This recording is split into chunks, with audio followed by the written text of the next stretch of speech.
Okay, I think it's time to begin. I am Jay Gitlin, the coordinator of Canadian Studies at the Macmillan Center of Yale. And I'd like to start with a land acknowledgement. Yale University acknowledges that indigenous peoples and nations, including the Mohegan, the Mashantucket Pequot, the Eastern Pequot, the Shaktakoke, the Golden Hill Purgusset, the Niantic, the Quinnipiac, and other Algonquian-speaking peoples, have stewarded through generations the lands and waterways of what is now the state of Connecticut. We honor and respect the enduring relationship that exists between these peoples and nations in this land, and continues, by the way, to exist. We have a very large Native community here at Yale. As we also have a large Canadian community. Yale has a long, I'll just say a few words quickly. Yale has a long history of connections to Canada.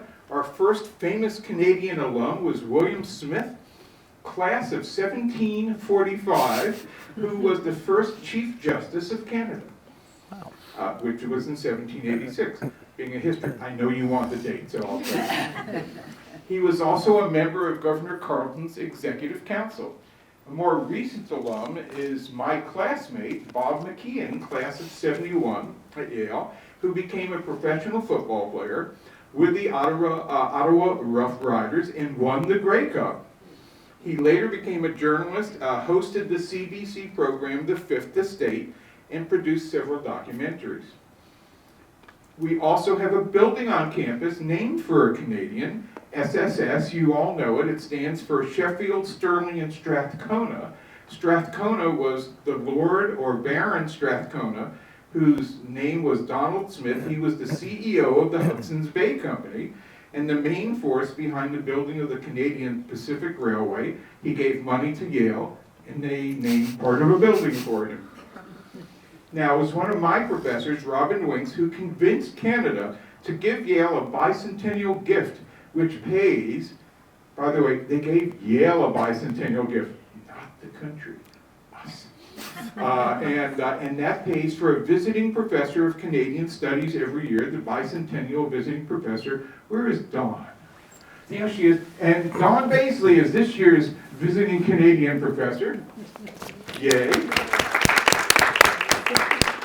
So we are extremely proud to be one of the American universities with the strongest relationship to the great and sovereign nation of Canada. We do, yes, I said that on purpose. We do indeed stand on guard for thee. And now I would like to introduce my friend and colleague, Brendan Shanahan, who will introduce our guest speaker. Brendan A. Shanahan is a lecturer in the Yale Department of History and an associate research scholar in Canadian Studies at the Yale Macmillan Center. He teaches courses on North American immigration and citizenship policy, history and comparative U.S. and Canadian political history. His first book, Disparate Regimes, Nativist Politics, Alienage Law and Citizenship Rights in the United States, 1865 to 1965, has just come out, published by the Oxford University Press. His work has also appeared in the Catholic Historical Review, the Law and History Review, the American Review of Canadian Studies, and the Washington Post, among other publications. And he recently served as editor of the second volume of the Yale Journal of Canadian Studies, which has just come out about, a month ago, I guess. And if you don't have a copy and would like a copy, come and see us. We have copies for you. So with that, I will turn this over to Brendan.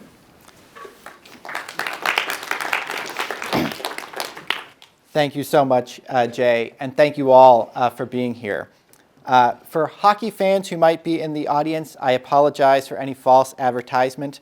I am not that Brendan Shanahan of the Toronto Maple Leafs organization, though it is my distinct pleasure to welcome another Torontonian today as our speaker and interlocutor for today's Q&A.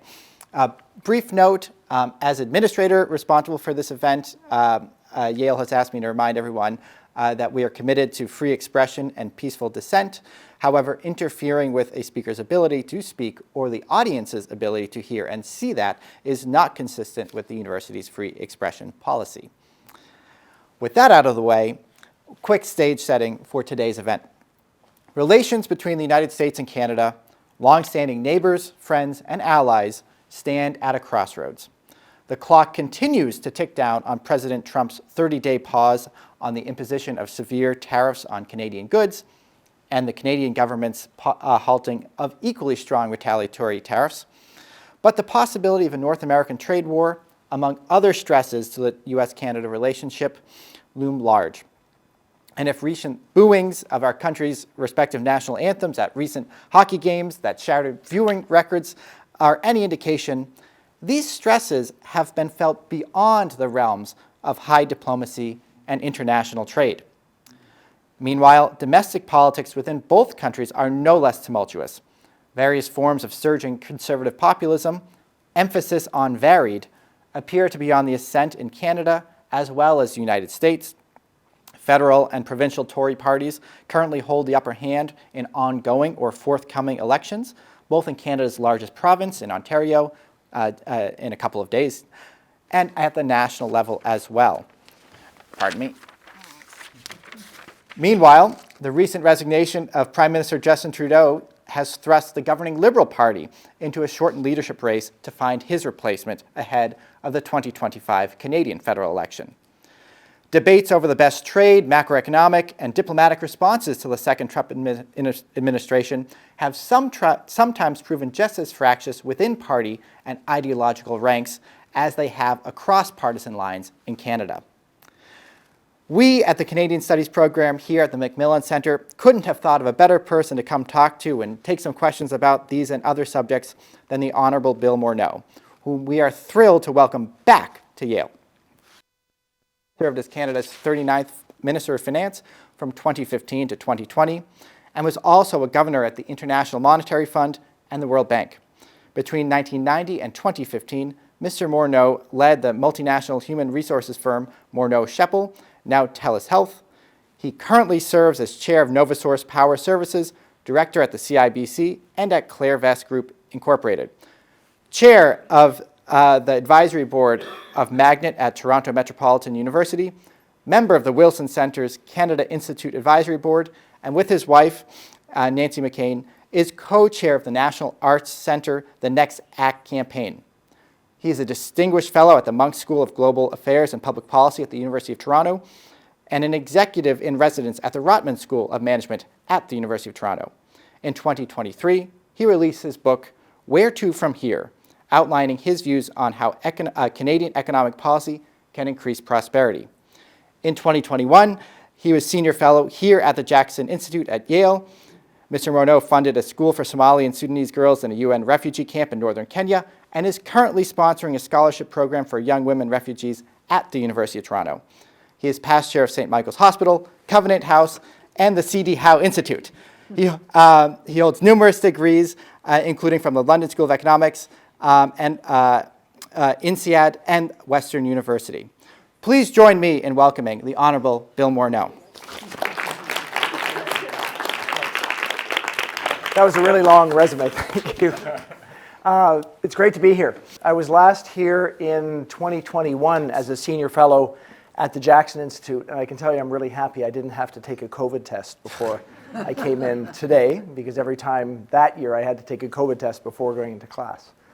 As Brandon just mentioned, it's a particularly auspicious time in Canada-US relations to be talking to you. It's disappointing when we see things like Canadians booing the U.S. national anthem and Americans booing the Canadian national anthem at hockey games. And of course, you know, it's really, really disappointing when you consider the long and very successful relationship of Canada and the United States. I mean, the longest undefended border, familial, commercial, and cultural relationships that have gone back for generations. So I'm here hopefully today to give you a message that we can get better on a better track. That's certainly my goal, and obviously Canadians' goal more broadly in dealing with the United States. So I thought before we had a question and answer that I should give a little bit of a frame from my perspective of my time in office and the backdrops to the current challenges we're experiencing between Canada and the United States. I went into public life in 2015, as Brendan said, from a private sector role, directly into being a finance minister. And I've got to tell you that when you go into those roles immediately, you have to learn pretty fast. And what I quickly came to realize was that the leaders, the global leaders, when you go to global meetings, whether it's at the G7 or the G20 or at Davos, people generally believed pretty much the same thing as I came into public life. And I would identify 4 key ways that people thought that really told you a bit about what the world was like. People had the view, broadly among Western-based leaders, that democracy continued to be in the ascendancy. If you think back to 2015, we were in a world where we were still coming off the fact that the Soviet Union had broken down, so we felt like democracy was clearly in the ascendancy. There was a sense that market-based capitalism was working, that it had, as of 1995, when the World Trade Organization started, and the 2001 entry of China into the World Trade Organization, that we'd seen huge success through market-based capitalism. We'd taken hundreds of millions of people out of poverty. So basically, Western leaders thought it was working. Globalization, the idea was that this was largely a force for good and basically irreversible based on the success of supply chains for firms and individuals. And there was a sense that technology was largely a force for good, even a force for emancipation of women, if you think about it over a course of generations.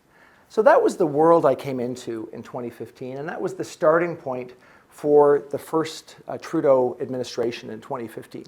So we started out with a very progressive agenda, with that as our backdrop. And if I think about some of the things that were our key initiatives, you'll understand that we were trying to make our country better in that context. First and foremost, we thought that we needed to deal with a real concern over whether rewards and opportunities were going broadly to the population. So 2 of the most important initiatives that we moved forward with were, I think, probably the most important legacies of the Trudeau government.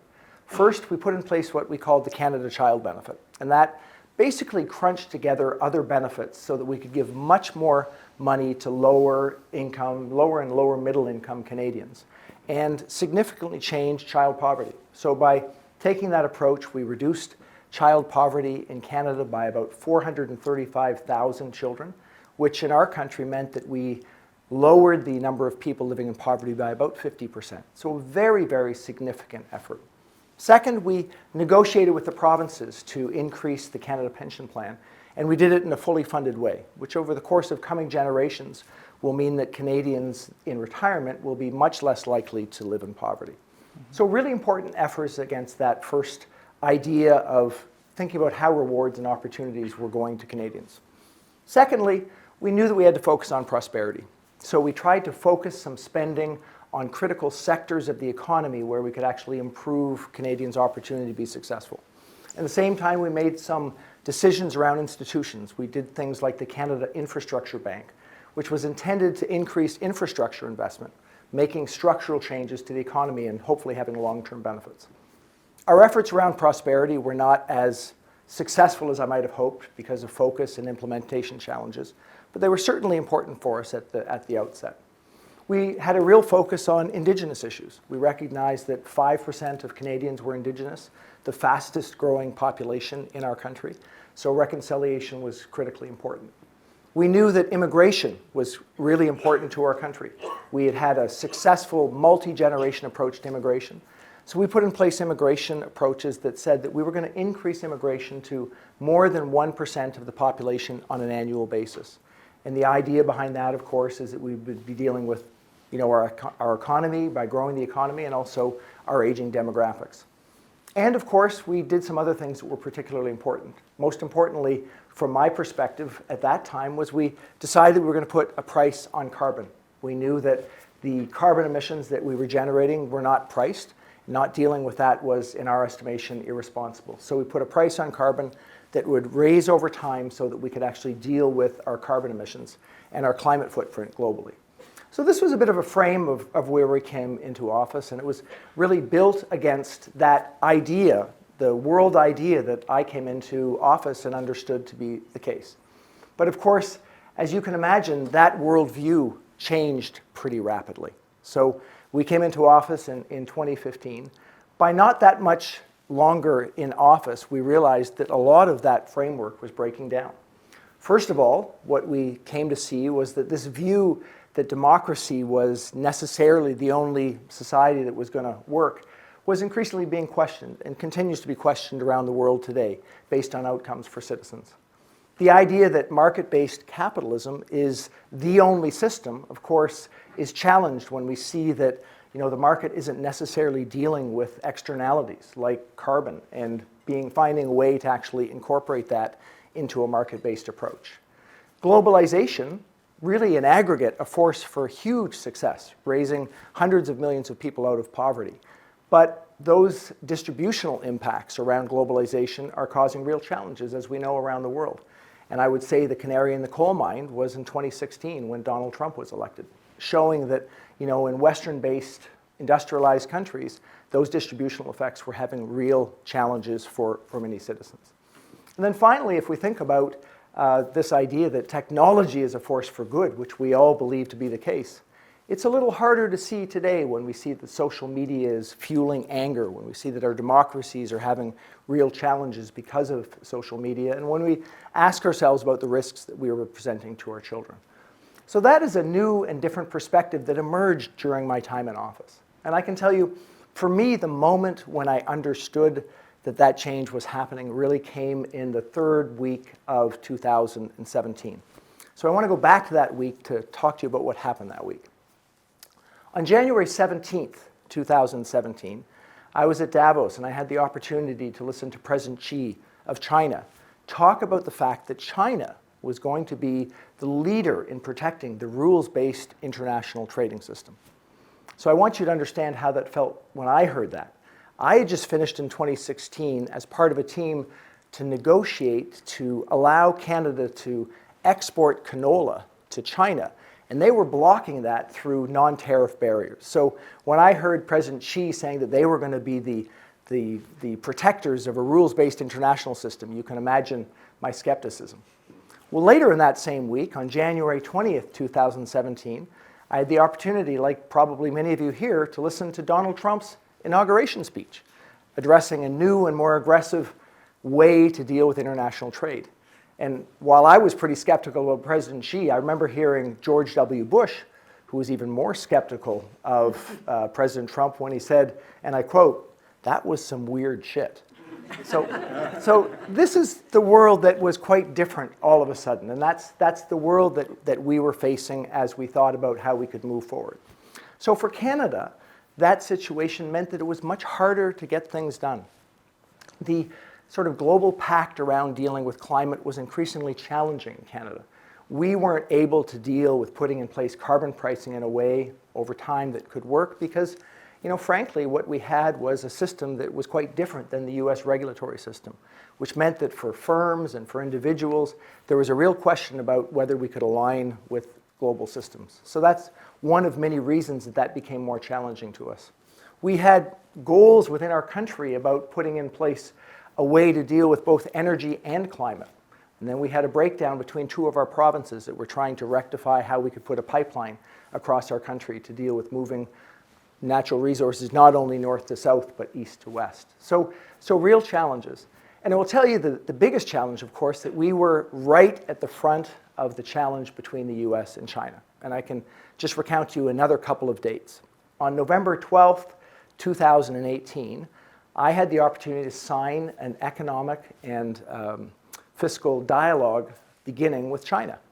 And then not more than about 2 weeks later, on December 1st, 2018, what happened was the U.S. asked Canada to put in place a jail term for Meng Wanzhou, who was the daughter of the CEO of Huawei, and basically Chinese corporate royalty, so that the U.S. could hopefully have us extradite her to the United States because of sanctions violations. So we were right on the forefront of the U.S.-China dialogue, which of course at that time was not a very positive dialogue. So what did that mean? It meant that our efforts like the Canada, we called it the Comprehensive and Progressive Trans-Pacific Partnership, well, the U.S. didn't join that. It meant that our economic and fiscal dialogue with China, well, that was dead. And it meant that we were facing a challenge even with our southern neighbor. Because right around that time is when the United States decided to put tariffs on steel and aluminum, on Canadian steel and aluminum, that is. So tariffs on their most important friend, partner, and ally. So I would just tell you that, here we are today, and those tariffs in 2018 are really an instruction manual for what we're dealing with in 2025. At that time, the rationale for the tariffs, we were told, was the trade imbalance between Canada and the United States. Of course, there was really no trade imbalance, certainly no trade imbalance at all if you considered trade in goods and services, and obviously no trade imbalance at all if you took out energy. And if you added investment, there's actually a trade advantage for the United States. But I don't want to get carried away with facts.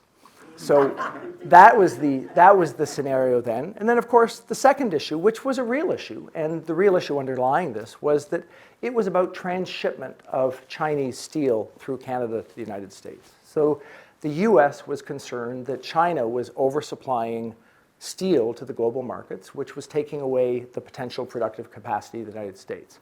So that was the backdrop in 2018. So some of those things were similar. Trump's comments about trade imbalances, and some of them were a little bit different. But now in 2025, we're seeing a different scenario in terms of the rationale for trade. And I would tell you that what I believe the issues behind it are ones that are going to be much more challenging.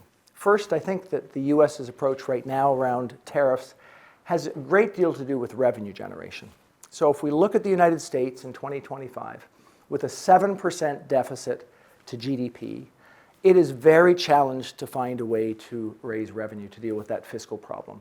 Obviously, it's not very easy to reduce expenditures, notwithstanding DOGE. I mean, the reality is that almost all of the expenditures go to health and social security and defense and interest charges. So there's not enough there to reduce expenditures to deal with that deficit. And raising taxes is pretty hard when you've said publicly that you're absolutely not going to raise taxes.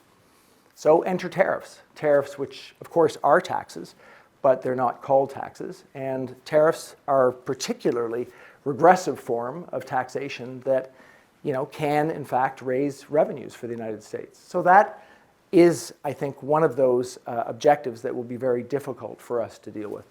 Second, of course, is the different geopolitical situation we find ourselves in right now. If you look at what's going on with advanced manufacturing around the world, there is a very real difference as you think about geopolitics, because any evaluation of defense capabilities needs to think about advanced manufacturing. And the projection for the U.S. share of global advanced manufacturing in 2030 is 11%. The projection for Chinese advanced manufacturing in 2030 is 45%. So if you're a planner at the Pentagon, you're doing scenarios, that doesn't look very good, and we're dealing with that challenge. So I paint out all that picture because I think that's the frame for our discussions. From my perspective, I think there is a path forward for us in the Canada-US discussion that recognizes these challenges. I think we do need, as Canadians, to think about some of the issues that are real on our side of the equation. We shouldn't be arbitrarily deciding to put in place digital sales tax on a few American companies, because that's not what a partner should do to another partner. At least you have to come to some sort of agreement to get there. And if us spending in Canada 1.37 of our GDP on defense was not up to NATO standards in a 2015 world when I was Minister of Finance, it certainly is not up to standards in 2025 with a much more fraught geopolitical environment. So there are things that Canada needs to think about in the context of the world that we live in 2025 that I think will create a path that is quite different.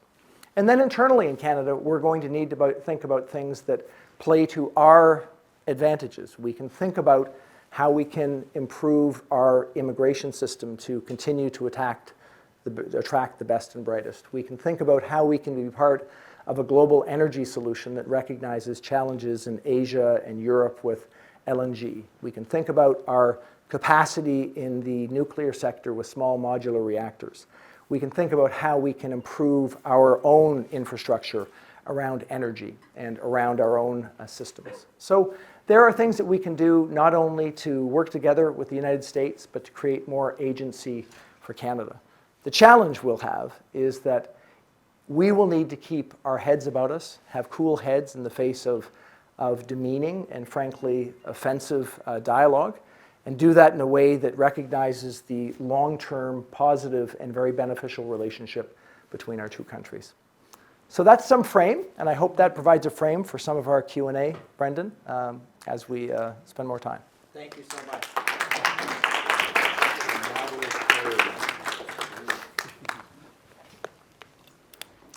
So I'll get us started, with a couple questions and then turn over to the audience for a general Q&A.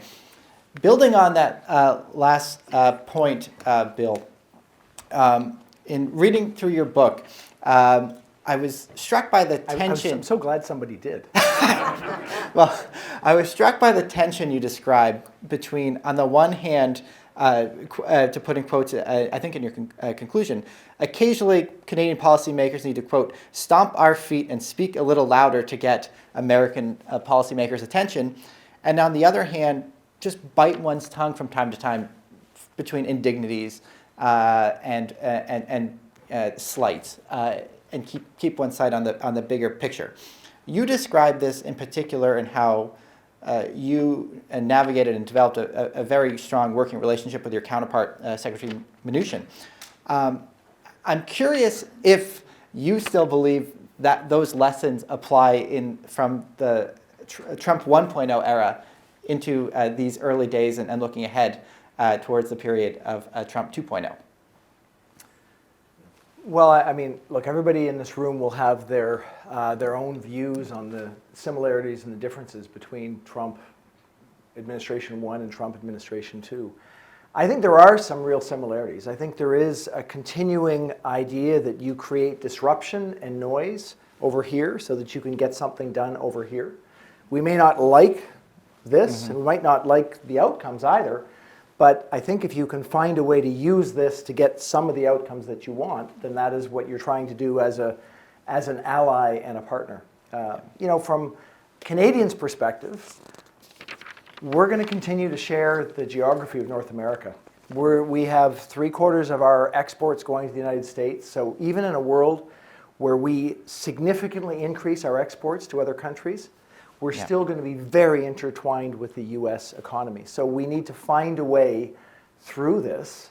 So dealing with the challenges and the disruption, yes. Finding people that we can have relationships with. These are going to be critically important steps in order for us to hopefully come out in a situation that will work for both countries. Very cool. Thanks. I've got one second question, and then we'll turn over to the audience.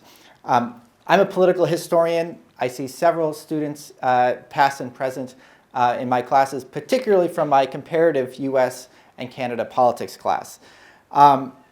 Canada-U.S. relations have always played an important role in Canadian national politics, particularly in relation to U.S. national politics.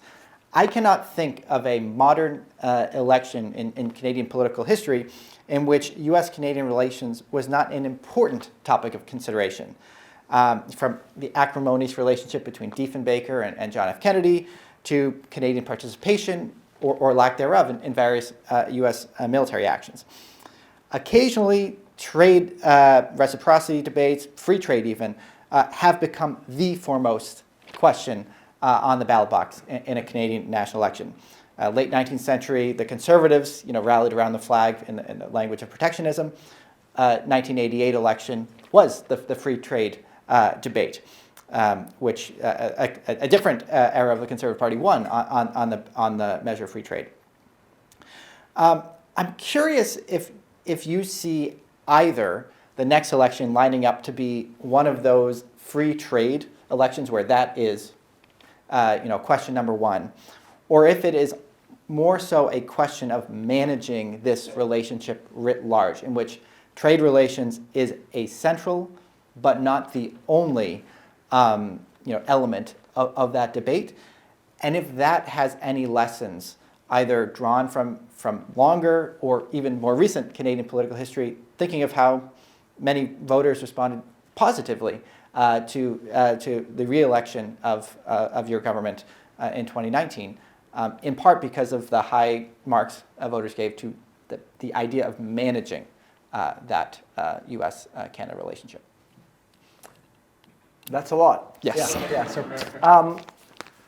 well, let me start with where you ended. So, our 2019 election was an election that was held right after the renegotiation with the United States, and I think any fair-minded person would say that we took a difficult situation and ended up fine. Mm-hmm. So, Donald Trump said we wanted to fundamentally renegotiate NAFTA, and we fundamentally renegotiated it and ended up with the exact same deal. So a couple of years of nothing to get to a conclusion. So you would think that would mean that the government would be in a good place. Yeah.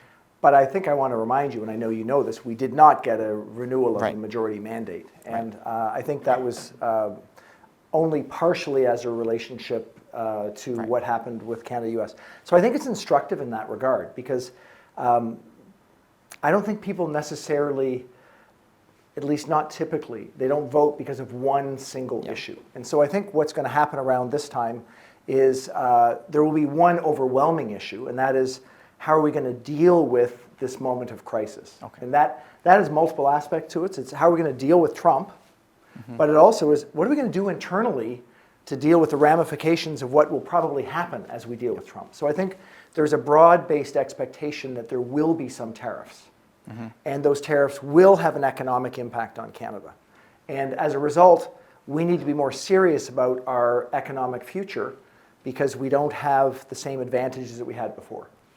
What is going on, though, underneath that is a general level of anxiety post-COVID against prices. So in the last 5 years in Canada, increase in cost of gas and food is around 27%.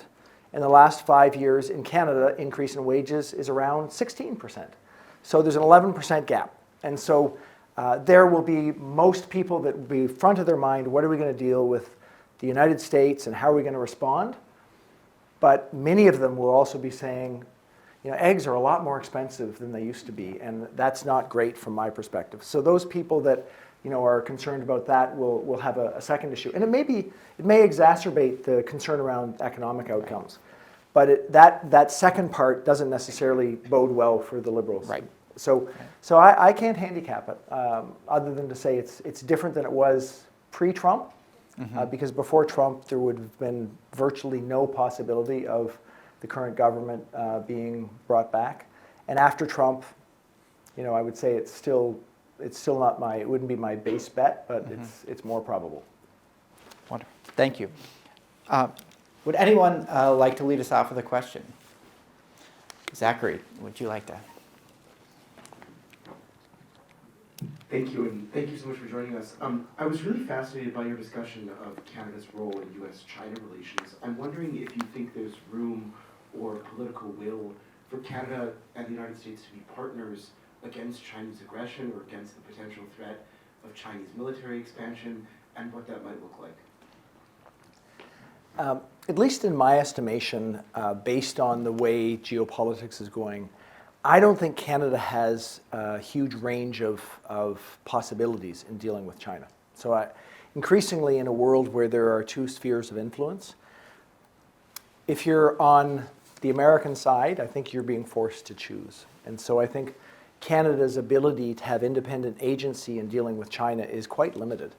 And that means for individuals and for businesses, the exchange, the commercial opportunities with China are significantly diminished. Our pension funds in Canada are taking down their positions in China. Investments are being scrutinized to a much greater degree than they were before. Political acceptance of Chinese investments into Canada has declined precipitously. So in all those ways, the relationship between the two countries has become much, much more fractured. I don't expect that we'll be able to find a way to be in between those two. I think we'll have to choose a side. And I think irrespective of which party comes out of the next election, they will have to hew to that reality. Although there is going to be a debate, because with the frustration with the United States as it stands right now, there will be those, in particular on the left, that say, shouldn't we be more open-minded to dealing with America's natural adversaries? But I don't think they'll win. Please, and could you just introduce yourself as you ask your question? Hi, my name is Carter Cashin. I'm a sophomore history major at Yale. I was just kind of following Zachary's question. If the U.S. is becoming a more unfaithful ally that's harder to trade with, where else can Canadians look to trade and sell their goods? Are there other markets in Europe or in East Asia that you think are opportunities for more business with Canada? So what Canada is going to be debating over the course of the next couple of years is exactly that question. How do we diversify our trade, and where can we diversify it to? At some levels, it's really hard to do. I mean, there's obviously natural advantages to trading with a partner that is geographically proximate, that has the same language, that has very few cultural barriers. It is much harder if you're running a firm at a firm-based level to do services, which are an increasing part of our economy, to countries where the language is different, or the customs are different, or the geography is much farther away. So it is hard, but in some places the answer will be, for sure, we will find a way to diversify. So what you can expect to see is much more Canadian willingness with our natural resources to move to places that are willing to to buy them. So when we started with producing more LNG, Japan was very quickly interested in buying our LNG and getting contracts for it. There's opportunity for us to continue to diversify some of our resource base. So there will be places where we can expand trade relationships, where there's going to be equal merits for two countries. So if you think about the UK right now, which has put itself in an unfortunate corner in their trading, Canada could be a better and better partner. But I don't think we should kid ourselves. The reality is the relationships between Canada and the United States are very significant, and they're unlikely to go away. And even the imposition of tariffs. I mean, it's important to remind Canadian business people who are pulling their hair out is that we were trading with the United States when we had an 85-cent dollar. We were trading with the United States when the Canadian dollar was $1.08 to the United States dollar.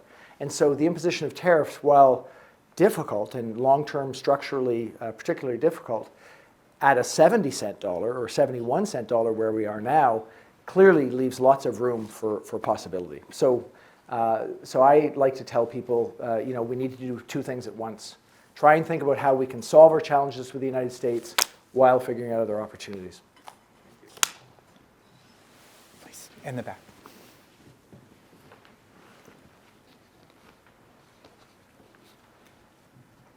Thank you very much. My name is Arun Dayanandan. I'm a third-year PhD student at the Forest School. And my question is regarding, you mentioned natural resources and diversification of markets. What does that mean for Canada's environment? Whether we're talking about plantation forests in the East Coast in Quebec or primary natural forests in BC, is this something that's going to take a back seat to a lot of these kind of market-based approaches and things that we're thinking about now that things are in a different world? I do think that the balance is likely to shift somewhat. I can't predict exactly how it will pan out over time. There are just some things about the underlying Canadian economy that make that shift difficult. If you think about where Quebec gets its electricity from, 94% of its electricity comes from renewables. In Alberta, 14% of its electricity comes from renewables. So there are natural impediments in Quebec to think about exploitation of fossil fuels.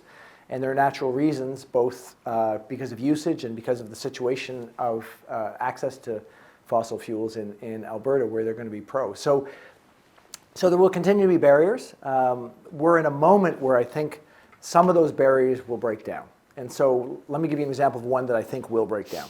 Currently, the way we get oil from Western Canada to Ontario is through Line 5. It's a pipeline that goes from Alberta down through Michigan to Ontario. So that's a strategic vulnerability for Canada because the oil that gets to Ontario has to go through the United States. So it would be very reasonable for me to expect that we can get our act together in Canada to say, we've got to solve that problem. We need to have a pipeline that goes actually across the country without going into the United States. That'd be an example where I think cooler heads will say, look, we do want to be responsible. We do want to price carbon. We know we've got long-term responsibilities, but we also know that energy transition is not happening tomorrow, and we need to deal with geopolitical realities. So some of those things will transpire in a way that's different than it would have happened without the U.S. triggering it. And to the extent that you're worried about our timber resources and whether we're all of a sudden going to exploit them more rapidly, I would be surprised if that's the case because I don't think the economic case is going to be so strong to make that happen. So I think there'll be barriers to that.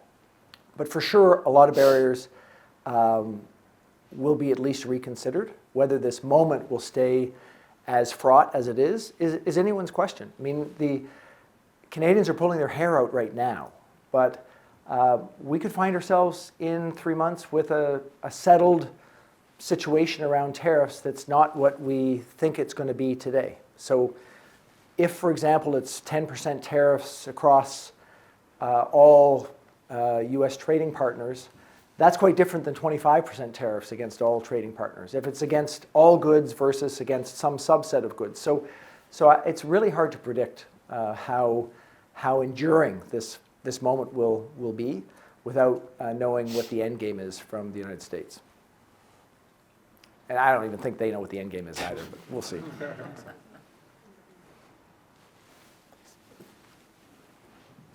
Hi, my name's Amy Booten. I'm a first-year Yale College student, and my question is, how has the Canadian political vision for the carbon price changed since it was implemented, and what do you see as the future for the carbon price and other Canadian climate policy in light of the second Trump administration?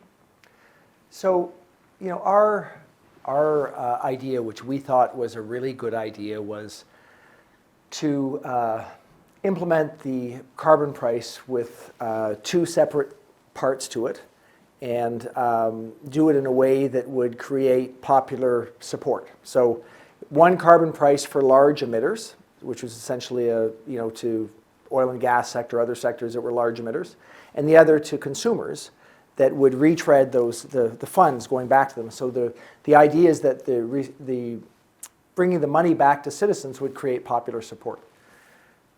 We didn't implement that policy as well as we could have, in hindsight. The ability to move the money back to citizens was complicated. People didn't understand it, didn't really realize where it's coming from. So, hindsight is 20/20, but that is the reality. So I don't expect that any, and even the current leadership candidates, there's really only, I think, one of them in the Liberal Party that wouldn't rethink that. So they're all going to get rid of the consumer-facing carbon price. So like in Australia, that's probably going to be dead for at least one electoral cycle, if not permanently. So that's my expectation. The heavy emitter carbon pricing, I think that will endure. Right now it's kind of a clumsy mechanism. There's not really an effective market for carbon credits, so there needs to be some work to be done on that. I expect that it's entirely possible that will endure, and that presents more than, I don't remember the numbers, but it presents certainly more than 50% of the advantage from carbon pricing. So, the reality is carbon pricing is the cheapest economic way to move people off the usage of carbon. But we'll have to use regulatory approaches instead, and that's not great for long-term economic health, and it makes it more expensive. It makes the transition more expensive. Thank you. Thank you. My name is Prithvi Narayanan. I'm a first-year student at Yale College. I'm wondering about, considering the very strong ties and inherently intertwined relationship, economically speaking, between the United States and Canada. Why haven't we had a general agreement on tariffs and trade implemented between us, to ease economic barriers between the United States and Canada, and would there have been an opportunity to implement such an agreement during the renegotiation of NATO? And considering, sorry, NAFTA, thinking about another course, and finally, would this have alleviated concerns today with tariffs if we had a GATT in place like in the present? Well, I think the way to think about this is NAFTA is kind of a GATT. So I think the way to think of the North American Free Trade Agreement, or now the USMCA, is it's effectively an agreement on tariffs and trade between countries that has significantly lowered trade barriers. Barriers still exist. So the agreement allows for continuing, for example, Canadian protection of our dairy sector. So there are exemptions to that agreement. But I think what you should think about is that the USMCA is in fact a trade agreement.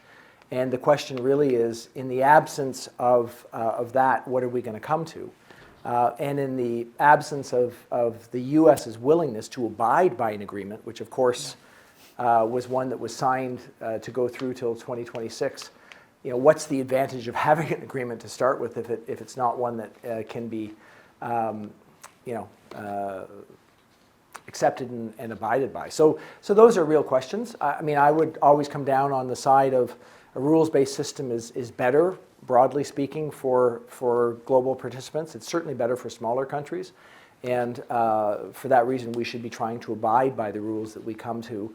And in the face of these sorts of challenges, we should try to figure out a way to get to a new normal that's having as many of the advantages of the old normal as we possibly can.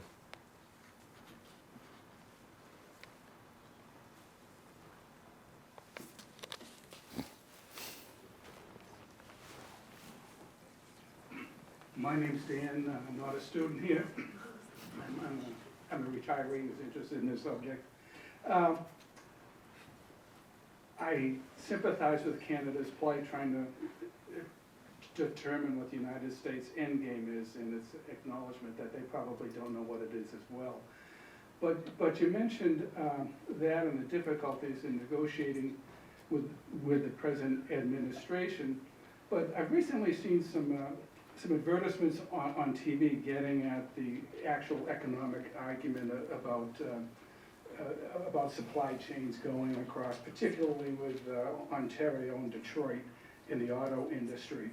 But my question is, I find that very effective, but if the Trump administration is attacking it on aluminum and steel, can you just give a sort of a summary about what disputes over the last 30 years under NAFTA there has been between the U.S. and Canada on those two elements? And I mean, I gotta believe there are arbitration tribunals that try to resolve those under NAFTA if there is in fact a dispute. And to me, it's conspicuous by its absence that I just don't see that subject in the last 30 years being a big point, which tells me just ammunition for just undermining that whole thrust by the Trump administration. And what has been the history since NAFTA was enacted between the United States and Canada regarding aluminum and steel disputes? So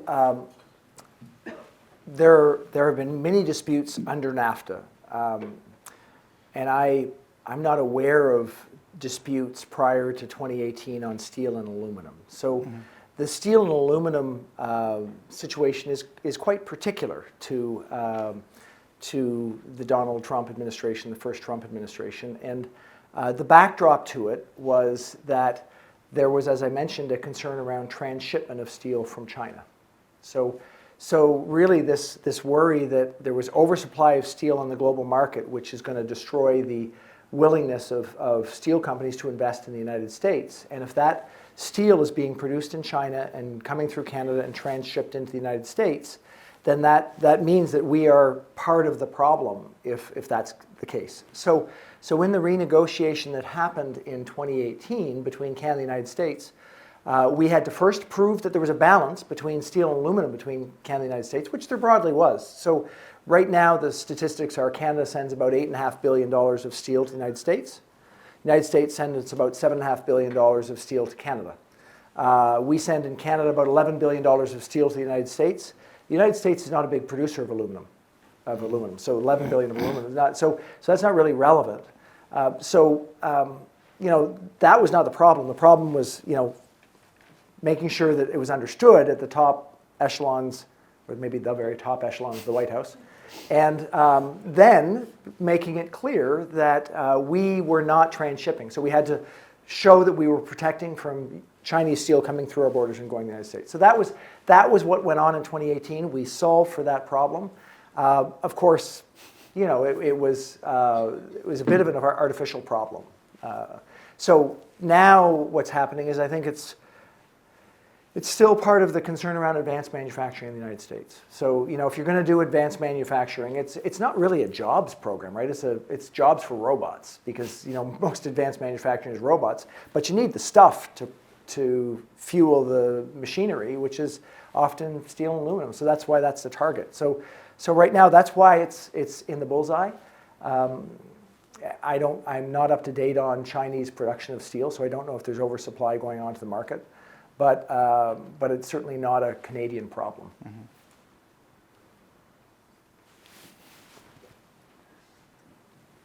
My name is Mike. I'm not at liberty to disclose my department except to say that I'm part of Don's posse.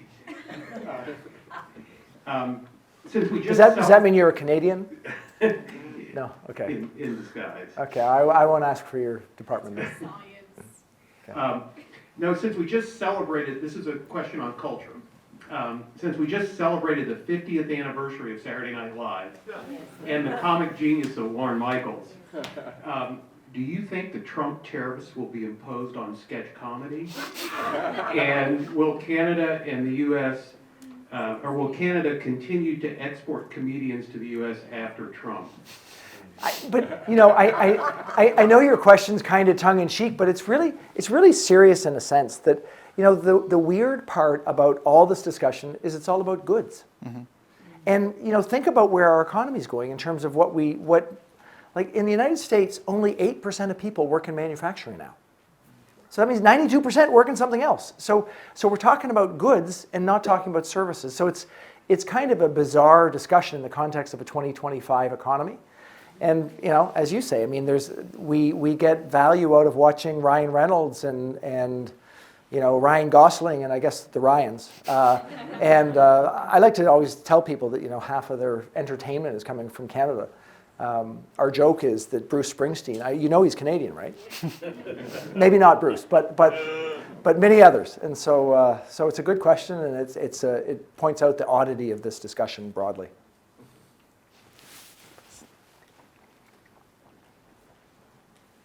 Hi, my name is Insia. I'm a senior in Yale College, and I'm from Edmonton, Alberta. My question is about how Canada's government deficit in the wake of the COVID-19 pandemic has reached new highs, like many other countries, not unusual in that regard. But considering that both Pierre Poilievre and I think almost all of the Liberal Party candidates are are pretty unwilling to raise taxes, and in the wake of this geopolitical struggle with our closest ally, what is Canada's economic future? How is that deficit, in your opinion, how should it be addressed? How will it be addressed? So that's a really good question. And so it's really important to start with context here. So the Canadian deficit is about 1% of the Canadian GDP. Mm-hmm. I get it wrong. It's about 1.5% of the Canadian GDP.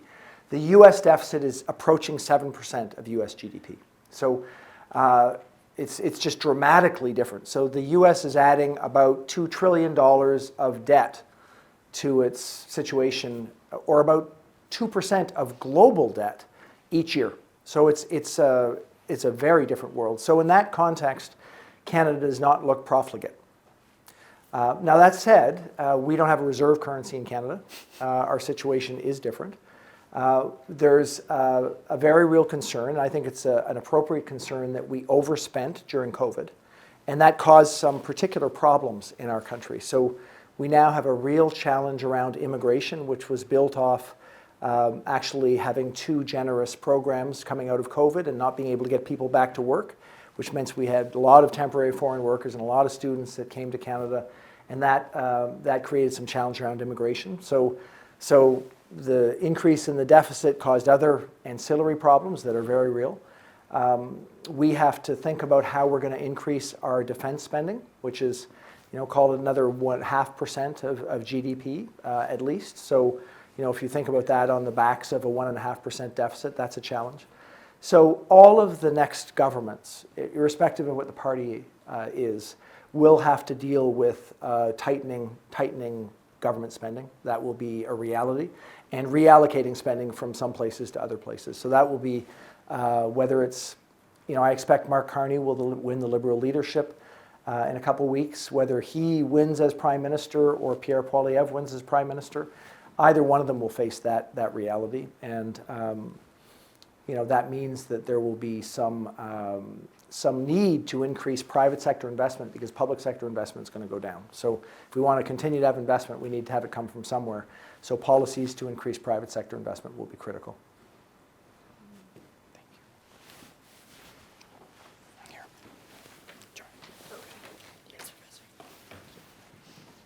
Oh, can you turn it on. Yeah, there you go. Testing? Okay. Hi, my name is Joy. I'm a third-year student at Yale College. I'm born and raised in Ottawa, Canada, and I think interestingly, I remember that the first big victory of the Liberal government in the 2015 election was also around the time when I first started, because I was 12, I think. And so that was sort of the time when I first started paying attention to politics, and now I'll be turning 22, so it's interesting to know, the only administration I've ever known is a Liberal Party administration.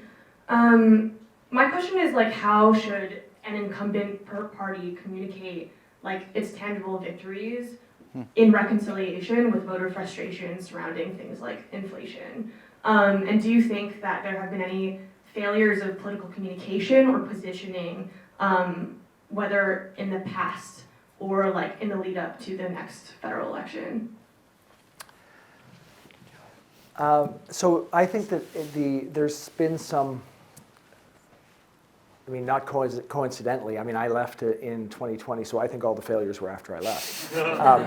But jokes aside, I actually think that's true. And it's not related to that, but what happened, of course, is we went through COVID, and it was a really, really difficult time. And coming out of COVID, people were feeling, and continue, I think, to feel very anxious. So I think there were a couple of really important mistakes that were probably made from a policy standpoint, or maybe three.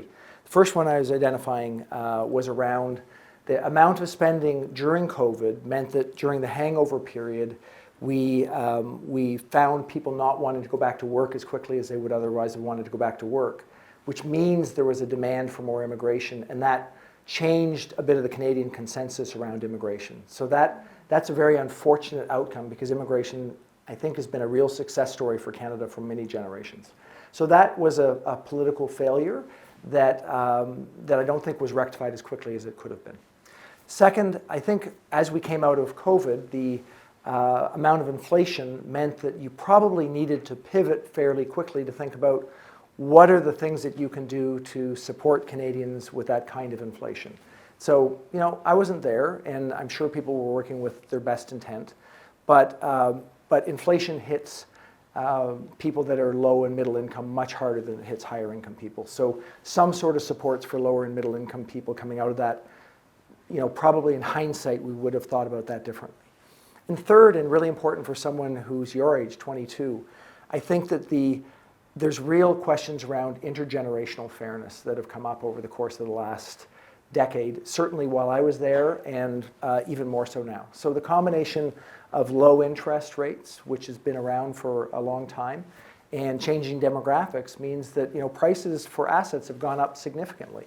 And that means that for young people, they're more frustrated because the promise of Canada and the promise of the United States has been for generations, the next generation will be better off than the last. And I think it's hard for us to argue right now in many Western democracies that promise is necessarily going to be kept. It will be hard to figure out how people in your generation can get those same level of assets as the last generation. So dealing in particular with housing over the course of the last few years is a missed opportunity. And it should have started earlier. When I was there, I was trying to do it. Probably I wasn't nearly as effective or as focused as I should have been.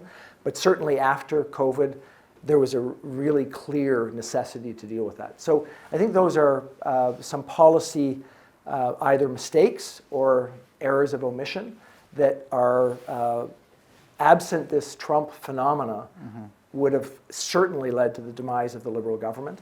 And even with the Trump phenomena, may well lead to the demise of the Trudeau government, or whoever it's going to be, the next person. I'm going to take the moderator's privilege to jump on here because I think this question is such a key theme of your book, the question of focus on communications versus management, and particularly where and how decisions are made, whether at the cabinet table or in the PMO, which is more or less the equivalent of the White House in the American political system. Building on that point, do you think this particular government, as decision-making increasingly grew concentrated within the Prime Minister's office, is that a natural tendency of just lengthier and lengthier governments, the move away from cabinet decision-making, or is that something that you saw happening more so because of the decisions that were made unique to this particular administration? So, and it's kind of related to, what's your name? Yeah. Your question, Joy, your question, because, so first of all, I think there's a secular trend towards more concentration in, probably in the United States, in the White House, in Canada, in the Prime Minister's office. And certainly, communications drive that to a great extent. The speed of the communication cycle, the need to deal with eruptions here, there, and everywhere through social media means that you want to try and control at the top so that you don't have these problems that derail your agenda. One of the challenges as that happens is you get people in those offices, in the Prime Minister's office, that are really good at communications and not necessarily good at much else. So you end up not having, and that's why your question's so interesting, because you said, did we have any failures in communications? And what I'm saying is, actually we had some failures in policy. And the failures in policy means that, it's not good enough to communicate stuff, you don't have anything to communicate. So you actually have to have the policy that you can then communicate. And so what happens if you have that centralization, you have the focus on communications, you have less focus on policy as a natural outcome, and therefore sometimes miss the trick on what's most important. So that is certainly happening in our society, and it's, I think, happening in other countries too. When I spoke to my colleagues, it's not happening in undemocratic countries. The Minister of Finance in Saudi Arabia is not worrying about this as much.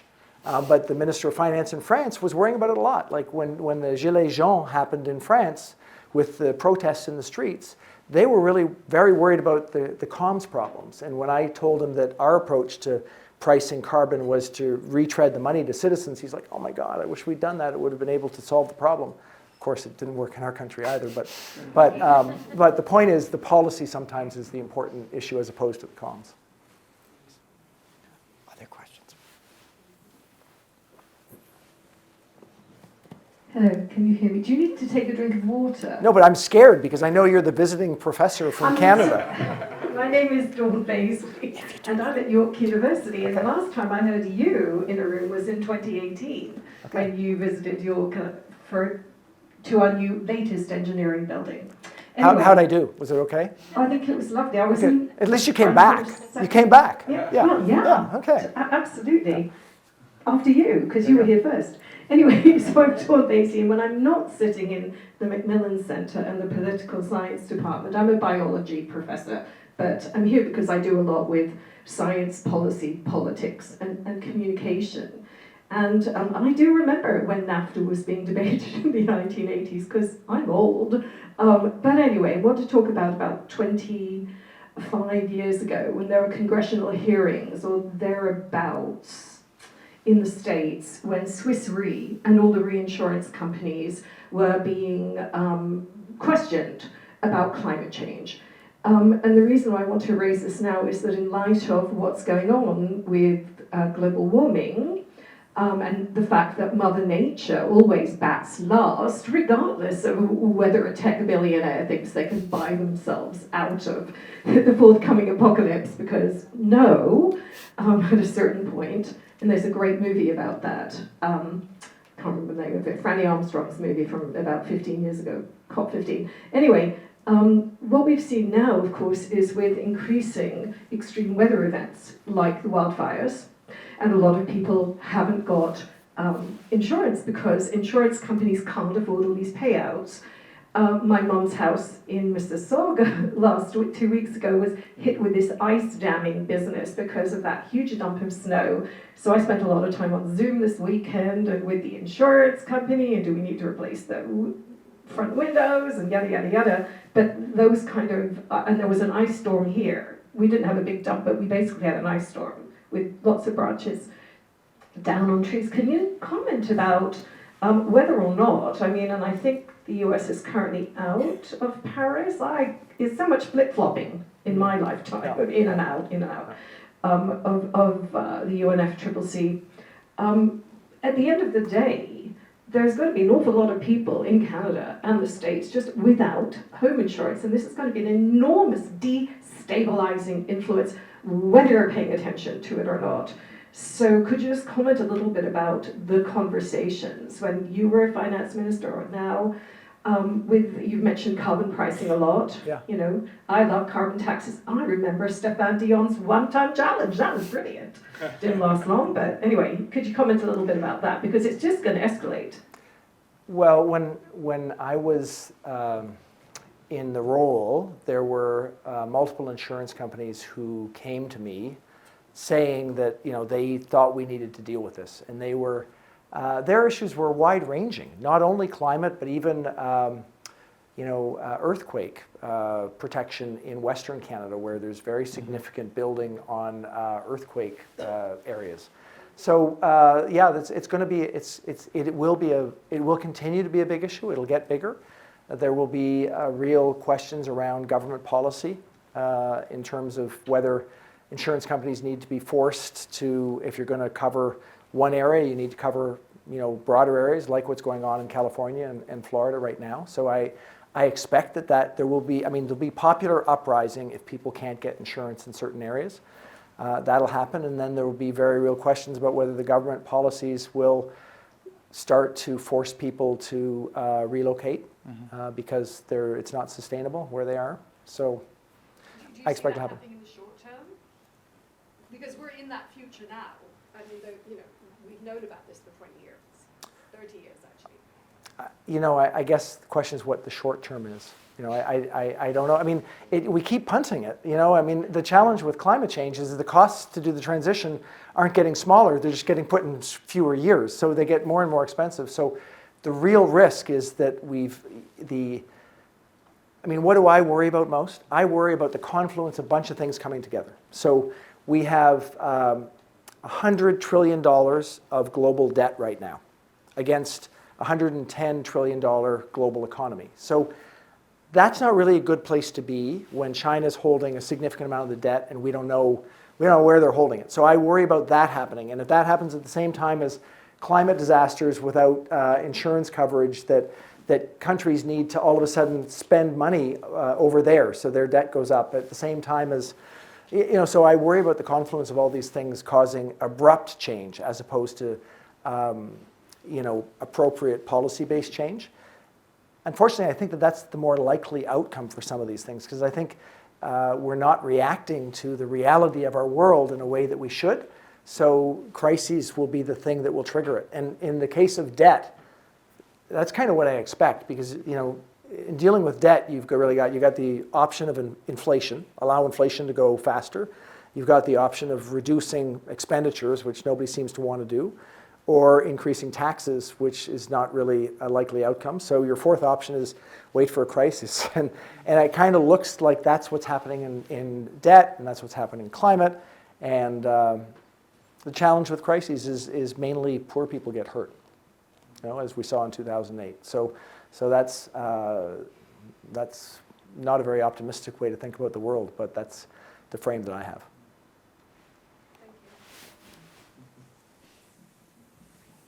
Thank you for a really wonderful talk. I'm Rob. I'm not a student here, but my daughter is a student here, so I'm just visiting actually. But I grew up in St. Clair Young. I went to a Catholic school that wasn't Senator O'Connor, and I'm with the faculty at Western right now, actually. So You went to a high school that was what? I went to a Catholic high school that was not. Oh, that was not Senator O'Connor, Yeah. where I went. Okay, Yeah, there you go. St. Mike's, actually. So Okay, there you go. That's the, where my dad went. Was a very good man. Yeah. Anyway, you know, if you were the finance, two questions actually. One, if you were the finance minister now, how would you handle these threats about the tariffs? And I think Trump this afternoon said they were going to happen no matter what. And secondly, despite the things that happened when you were the finance minister, have you ever thought about re-entering politics? So on the first one,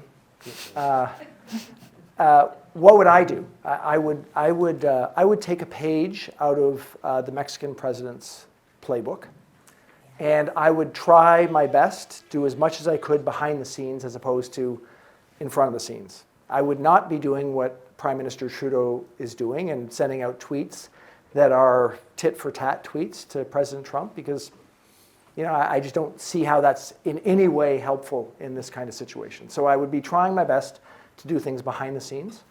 I would be working to do the things that are in Canada's best interests, but in the mutual best interest of both countries, and do it quickly. So clearly we've said we'll shore up the border, which is not really a problem because there's not really a border issue, but we should do it because there might be a problem, because if Trump starts deporting a huge number of people, a lot of them might want to go north, and that would be disruptive. So you do that anyway. I would be saying that we're going to move forward on our defense spending much more rapidly, and I would be realistic and say, if we're going to do more defense spending, we're going to have to buy the kit from the United States, because that's where the stuff's produced. So I would, on purpose, say that's where a lot of the spending is going to go, because it's going to go there anyway, so you might as well be open and honest about it. I would get rid of irritants. I would say, we're getting rid of the digital sales tax. We're arbitrarily getting rid of the thing that we arbitrarily put in, and we're doing it without asking for any concession from you. So I would start down those paths.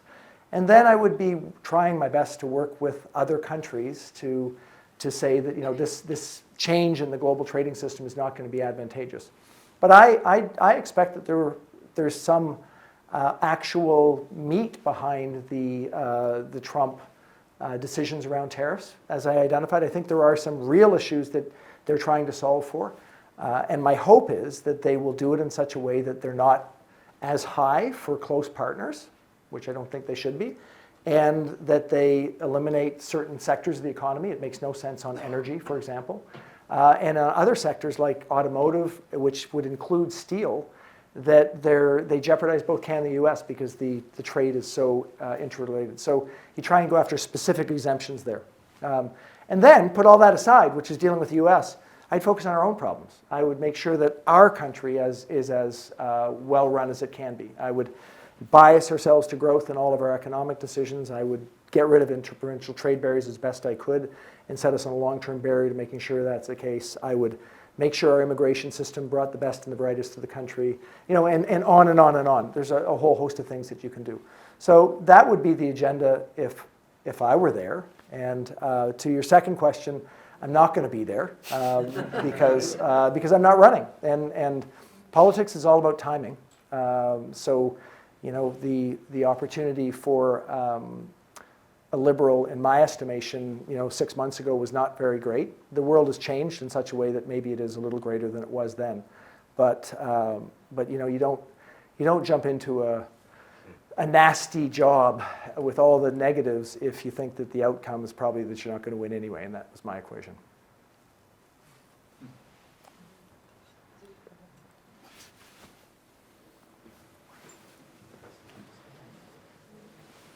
So I'm Skip Worden. I'm a research scholar at Harvard and a Yale alum, so I actually went to school here. So it's familiar.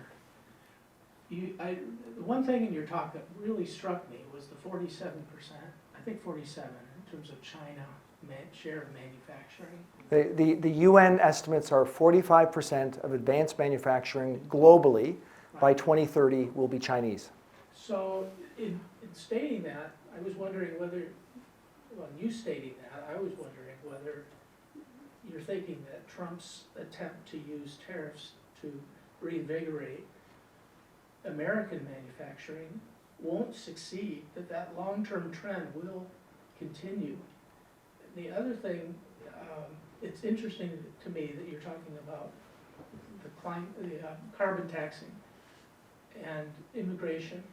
And I'm thinking long-term in terms of climate change and a global warming and the effect of that in terms of places like Greenland and Canada as the agriculture shifts north, and Canada might benefit by that. So it's interesting that you're doing that. I wonder if Canada's thinking long-term in terms of the effects of climate change and the positives that it might have for Canada.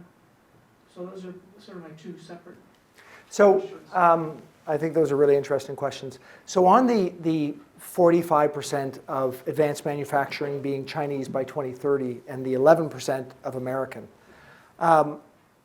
I think it's really clear that there are people around Trump, maybe he's not thinking that, but there are people around him who are very worried about that dynamic. And I think the argument that tariffs create more investment in the United States is unequivocally true. If you create a barrier, I mean, there will be companies that in Canada, right now there are companies, I know them, that are thinking about whether they should make their next plant investment in Toronto or Toledo, and they're saying, well, if my market is in the United States, I better make it in Toledo. So it will have the impact of moving investment into the United States. It is a zero-sum game in that sense. So that it is true. To your second part of your question, though, around can you really deal with this trend? I mean, it does sometimes feel like the little Dutch boy, you know, with your finger in the dam, because it is really hard to change these dynamics because they're about, you know, global economic realities and the cost of things in different countries and the cost of labor in different places. So it is hard to make that change happen. But that is the change that I think some people are trying to engineer. The Canadian objective should be to try to be in that tent. So we should be saying, you know, we are partners. We are historic allies, partners, and friends, that to the extent that the advanced manufacturing is necessary, it is just as good in Toronto as it is in Toledo. Because if it's in Toronto, we're still not going to deal with Huawei and have the stuff in our stuff in Canada. So we're separating our spheres of communication. So I think that for sure is the argument. To the second issue around you know, whether climate change helps Canada or Greenland, you know, of course people say this stuff. I don't think climate change really helps anyone. I mean, of course, our agricultural sector will, you know, have changes because of climate that could potentially be advantageous, but there'll be a whole lot of other negatives. You know, the negative around, you know, where people live and how people live. And so I wouldn't want to go to that balance of equation, say, like, we're the lucky ones because it's going to be good news for us, when there's people in Fort McMurray in Alberta that are, like, losing their homes because of wildfires. So I just don't think that's an equation that's reasonable. What Canadians, I think, recognize is that, you know, we got great good fortune that we have a country that has lots of natural resources, and we have a big carbon footprint. So how do we responsibly deal with those resources and hopefully minimize our carbon footprint over time? And there's a real question, and I think it's an appropriate question, is the approach to reduce our, you know, withdrawal or taking out, you know, our natural resources, or should we take the Norwegian approach and say, look, the world is continuing to use this stuff. We got to try and find a way to reduce emissions over time. But, you know, we'd rather our oil and gas be there instead of the oil and gas from Saudi Arabia and Qatar. So, you know, that's a competing point of view. I don't even need to tell you where I am on it, but you've probably guessed by now. But I think that there's opportunities for Canada to be a good citizen and also be part of an energy transition that doesn't happen in one day. I think we have time for one more question, if there's still one in the audience. Hi, my name is Sean. I'm a PhD student in the political science department here. And sorry to make this the last question, but I wanted to ask a question about Canada's other bilateral relationship, that is with Quebec. Kind of joking. But so I lived in Quebec from 2014 to 2021, and the inward turn that Quebec has taken, especially since COVID, is really striking. And I wanted to ask you if you think this is persistent. You know, is this the last gasp of the generation that brought the Quiet Revolution and then the independence referendums? Or is this going to be a kind of intergenerational thing even after the CAC government eventually changes hands? And is that sustainable? You know, are these decisions Quebec has made about stricter language laws, restrictions on migration, will they allow Quebec to develop economically in a way that allows them to, you know, have a living standard on par with the rest of Canada?